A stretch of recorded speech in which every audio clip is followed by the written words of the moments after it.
Good afternoon. We're glad you're here with us at 4 o'clock. I'm Dustin Grove. And I'm Felicia Lawrence. So we start with new details in the state's effort to bring the Chicago Bears to Indiana. Part of that effort now includes higher tolls for drivers. It could anyway. A new deal involving the Indiana Toll Road could generate hundreds of millions of dollars to build up the area surrounding a new stadium. Rich Nye is at the State House for us this afternoon, where the State Budget Committee is meeting right now to review these proposed toll increases. Hey, Rich. And those toll road increases are one of the last items on the agenda for the State Budget Committee today, which has been meeting since 1 o'clock, just over my shoulder across the hallway here on the 4th floor of the Indiana State House. And we have not reached that agenda item just yet. Now, the Indiana Toll Road is operated privately through a lease. And the Indiana Finance Authority has now approved a resolution that would allow the operator of the toll road to increase the toll twice a year. The toll would go up by at least 1.5%, and it could be greater depending on inflation. Right now, the toll can go up at least 2%, but only once a year.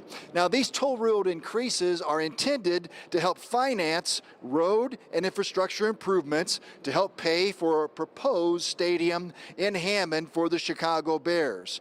The toll would raise $700 million to be paid to the state for those purposes. But here's the big but.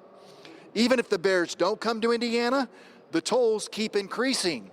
And that has Democrats asking why. Well, if I were driving a car or a truck up there and I supported the Bears idea, I'd be pretty disappointed if I had to keep paying more money and I didn't get the Bears. So I think it's a very interesting position we're in.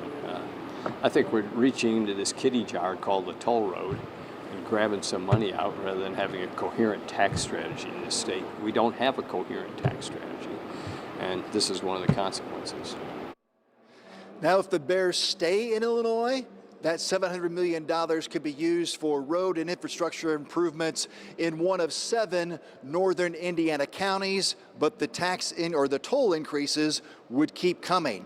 This deal also requires the operators of the Indiana Toll Road to spend $25 million on toll road improvements. Again, this is waiting to be heard in front of the State Budget Committee, which is still meeting this afternoon, and what has been a sometimes contentious meeting on other topics today, hence the long meeting, and while we're still waiting for them to take up this issue. Dustin and Felicia. Okay, we can understand a lot of emotions tied to money at the State House. Rich Nye, thank you.